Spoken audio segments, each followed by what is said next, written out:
who owns the world. The wanderer who owns the world.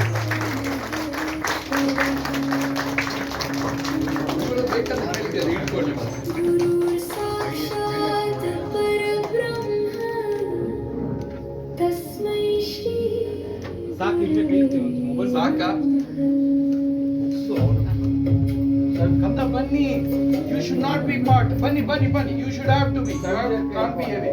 Bunny, ಎಲ್ಲರೂ ಕುಕ್ಕು ಕೊಡಿ. Hold it. ಬನ್ನಿ, ನೀವೆಲ್ಲ ವಿಶೇಷ ಬೆಳಕು ಜ್ಯೋತಿಗಳು. ಬನ್ನಿ.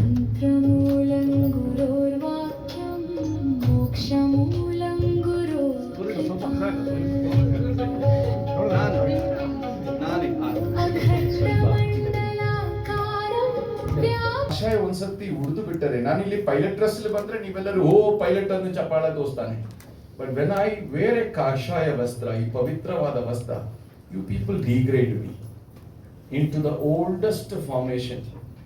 ಅದ we wear this dress. You don't understand the power of this dress. You don't understand the meaning of it. ಇದು it's not running away from anything. Rather it's perceiving everything. ಅದೇ ಆ ಪುಸ್ತಕದ ಹೆಸರು ನೀವು ನೋಡಬಹುದು, the Wanderer who owns the world. ಒಂದು ಭಿಕ್ಷಗ ಈ ಜಗತ್ತಿನ ಕೊಂಡ್ಕೊಂಡಿರವನು. ಏನು ಇல்லாದ ಒಬ್ಬನಿಗೆ ಈ ಜಗತ್ತ ಬ್ರಹ್ಮಾಂಡವೇ ಇದೆ. ಈ ಪುಸ್ತಕ ನಮಗೆ ಪ್ರೇರಣೆ ಆಗಿರೋದು. Why I thought of writing. ನಾವೊಂದು ಹುಚ್ಚು ಮೆಂಟಾಲಿಟಿ, ಕಾಗೇರಿಯವರಿಗೆಲ್ಲ ಗೊತ್ತಿದೆ, ಕಾರಣ ಸುಮಾರು ಸರ್ತಿ ದರ್ಶನಕ್ಕೆ ಬಂದಾಗ ನಮ್ಮ ಭಾವ ಮಾತು ಕೇಳಿದೆ. I don't think my word should please me or upset me. That's not my job. I believe my job is just speak what my heart says. ನಿಮಗೆ ನಮ್ಮನ್ನ ಕಾಣುತ್ತೆ, ನಮಗೆ ನಿಮ್ಮನ್ನ ಕಾಣುತ್ತೆ. ಬಟ್ ಇದು ಮತ್ತೆ ಈ ಹುಚ್ಚನರ ಪ್ರಾಬ್ಲಮ್ ಇದೆ, ಈ ಭಿಕ್ಷುಕರ ಪ್ರಾಬ್ಲಮ್ ಇದೆ. I C different energy level. ಅದು ನೀವು ದೇವ ಅಂದೋ, ದೇವಿ ಅಂದೋ, ಜೀಸಸ್ ಅಂದೋ, ಅಲ್ಲಾ ಅಂದೋ, ಹೇಗೆ ಬೇಕೋ ಕರ್ಕೊಳ್ಳಿ. It's different cosmic level. ಹೇಗೆ ಎಷ್ಟು ಮಟ್ಟಕ್ಕಿದು ಶಕ್ತಿ ಅಂದರೆ ಇದು ನಿಮಗೂ ಇದೆ, ನಿಮ್ಮ ಮೇಲೂ ಇದೆ. ಹೇಗಿರುತ್ತೆ, ಒಂದು ಆಲದ ಮರದ ಬೀಜ ನಿಮ್ಮ ಮನೆಯಲ್ಲೂ ಪಾಕೆಟ್ ಎಲ್ಲೂ ಬೇಕು ಇಟ್ಕೊಂಡು ಓಡಾಡಬಹುದು. Need a very little space. But nobody ever realise that ಬೀಜ hold a huge banyan tree. Do you understand? ಅದೇ ತರ ನಿಮ್ಮೆಲ್ಲರಲ್ಲೂ ಅದಿದೆ. ಬಟ್ ಅದನ್ನ ಬೇಕು ಅಂತ ಆಸಕ್ತಿ ಬೇಕು, ಅದಿಲ್ಲ.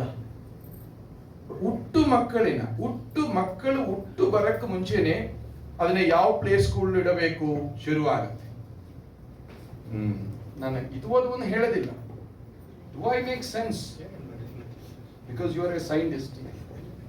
ನಮ್ಮ ಭಾರತ ದೇಶ ಇವತ್ತು ನಾಸಾ ಕೂಡ ಏಕಾಗ್ರವಾಗಿ ಫೋಕಸ್ ಮಾಡ ಒಂದು ಸ್ಥಿತಿಯಲ್ಲಿ ಬಂದಿರ ಆ ವಿಶೇಷ ಒಂದು ಸಂಸ್ಥಾಪನದ ಎಷ್ಟೋ ಲಕ್ಷ ಜನಗಳ ನಡೆಸಿರೋ ಒಂದು ವ್ಯಕ್ತಿತ್ವ.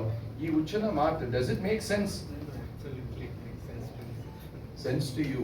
ಬಟ್ ಇವತ್ತು ಯುವಕರು ನಮ್ಮಂದವರ ಮಾತಕ್ಕೆ ಸೆನ್ಸ್ ಆಗೋದಿಲ್ಲ.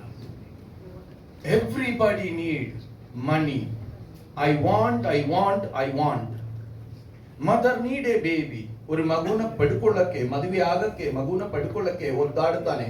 But she never get prepared herself. ನನ್ನ ಮಗುನ ತಂದು ಅದನ್ನ ಹೆಂಗ ಸಾಕಬೇಕು, ಯಾವ ರೀತಿ ನಡೆಸಬೇಕು. ಪ್ರತಿಯೊಬ್ಬ ವ್ಯಕ್ತಿಗೆ ಪೊಲಿಟಿಷಿಯನ್ ಆಗಬೇಕು, ಲೀಡರ್ ಆಗಬೇಕು. They never had A train. Leader ಆದ್ಮೇಲೆ ಆ ದೇಶತ್ತಿನ, ಸೊಸೈಟಿನ, ಸಮೂಹತ್ತಿನ ಒಂದು ಮನೇನ ಸರಿಯಾಗಿ ನಡೆಸ ಒಂದು ಗೃಹಸ್ಥಾಶ್ರಮಿಯಾಗಿ ನೀವು first. When you have man have ಒಂದು ಪುರುಷನ ತನ್ನ, ನಾನು ಇಂಗ್ಲಿಷ್ ಕನ್ನಡದಲ್ಲಿ ಮಾತಾಡ್ತೀನಿ, ಇಲ್ಲಾಂದ್ರೆ ಮೀಡಿಯವರು ಈ ಸ್ವಾಮೀಜಿ ಪೂರ ಇಂಗ್ಲಿಷ್ ಮಾತಾಡ್ತೀನಿ. ಕನ್ನಡ ಅರ್ಥ ಆದ್ರೆ ಸಾಕು. ಭಾವನೆಗಳಿಗೆ ಧಕ್ಕೆ ಬರೋದು ಬೇಡ, ಇಂಗ್ಲಿಷ್ ಅಲ್ಲೇ ಮಾತಾಡಿ. ಇಲ್ಲ, ನಾನು ನನ್ನ ಜನ್ಮ ತಾಯಿ ಕೇರಳಾಂಬ, ಸಾಕವಳು ಕನ್ನಡಿಗಾಂಬ. ಎಷ್ಟು ಅಮ್ಮನ ಆಸೆಯಿಂದ ನಾ ಮಾತಾಡಕ್ಕಾಗಬೇಕು.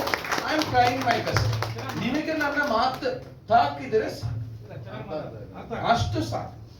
ಸೊ ಒಂದು ಪುರುಷ ಮೊದಲನೇದಾಗಿ ಒಂದು ಮನೆ ನಡೆಸೋದಿಲ್ಲ. ನನ್ನ ಹೆಂಡತಿ ಖುಷಿಯಾಗಿದೆಯಾ, ನನ್ನ ಮಕ್ಕಳು ಖುಷಿಯಾಗಿದೆಯಾ, ನಾನು ಆ ಮನೆಯನ್ನ ಸರಿಯಾಗಿ ಗೃಹಸ್ಥನ ನಡೆಸಿದ್ಯಾ ಅಂತ ಯೋಚನೆ ಮಾಡಬೇಕು. ಆ ತರ ಒಂದು ಪೊಲಿಟಿಷಿಯನ್ ಆಗಕ್ಕೆ ಮುಂಚೆ, ಒಂದು ನಾಯಕನ ಆಗಕ್ಕೆ ಮುಂಚೆ, ಈಸ್ ಎ ನಾಯಕ ಆಫ್ ಎ ಹೌಸ್ ಅಂತ ಕೇಳಿ. ಹೌದಿಲ್ಲ? ಒಂದು ಅಧ್ಯಾಪಕನ ಆಗಕ್ಕೆ ಮುಂಚೆ ಅವನ ಮನೆಯಲ್ಲೂ ಅವನ ಜೊತೆ ಮುತ್ತ ನಡೆಯುವರು ಸುತ್ತಮುತ್ತ ಇರೋವರೆಗೂ ಪಾಠ ಹೇಳಕ್ಕೆ ಕೆಲ್ಪಿರವರಾದ ನೋಡಿ ಅದಾದ್ಮೇಲೆ ಅಧ್ಯಾಪಕನಾಗಿ. ஒரு ಸ್ತ್ರೀ ಮದುವೆ ಆದ ಮೇಲೆ ஒரு ಮನೆಯ ಜವಾಬ್ದಾರಿ ஒரு ಪುರುಷನ ಮೆಂಟಾಲಿಟಿ ಅದನ್ನೆಲ್ಲ ತಗೊಳ್ಳ ತಯಾರಾಗಿರಬೇಕು. ಕಾರಣ ಇದೆಲ್ಲ ಬಹಳ ದುಃಖದ ವಿಷಯ. ಇವತ್ತು ಮದುವೆ ಆಗೋದಕ್ಕೆ 1 ವಾರ 2 ತಿಂಗಳ ಸಮಯ, ಬಟ್ 1 ವಾರದಲ್ಲಿ ಡಿವೋರ್ಸ್ ಆಗಕ್ಕಲ್ಲ. 8 ವರ್ಷ 6 ವರ್ಷ ಪ್ರೀತಿ ಮಾಡೋರು ನಮ್ಮ ದರ್ಶನಕ್ಕೆ ಬರ್ತಾನೆ, ನಮ್ಮ ಪ್ರೀತಿಯಿಂದ ಮದುವೆ ಆಗಿದೆ Swamiji, but it's not working out. ಇವಾಗ ಅದು ವರ್ಕಿಂಗ್ ಔಟ್ ಅನ್ನೋದು ಕನ್ನಡ ಸರಿ ಹೋಗ್ತಾ ಇಲ್ಲ. ನಮಗಿಬ್ರಕ್ಕೂ ಹೊಂದಾಣಿಕೆ ಇಲ್ಲ, ಕರೆಕ್ಟ್ ಅಲ್ಲ, ಹೊಂದಾಣಿಕೆ ಆಗ್ತಾ ಇಲ್ಲ. 8 ವರ್ಷ ಇರೋ ಹೊಂದಾಣಿಕೆ 2 ವಾರದಲ್ಲಿ ಹೊಟ್ಟೋದ್ರ ಎಲ್ಲೋಗ್ತೀಯ ನಮ್ಮ ಸಮೂಹ, ಎಲ್ಲೋಗ್ತೀಯ ನಮ್ಮ ಮಕ್ಕಳು, ಎಲ್ಲೋಗ್ತೀಯ ನಮ್ಮ ಸಂಸ್ಕಾರ. I am not talking about only Hindu ಸಂಸ್ಕಾರ. ನಾವು ಹುಟ್ಟು ಬೆಳೆದು ಬಂದಿರೋ ರೀತಿ ನೀತಿನ ನಾನು ಇದೇ ಇಟ್ಕೊಂಡಿದ್ದೀನಿ.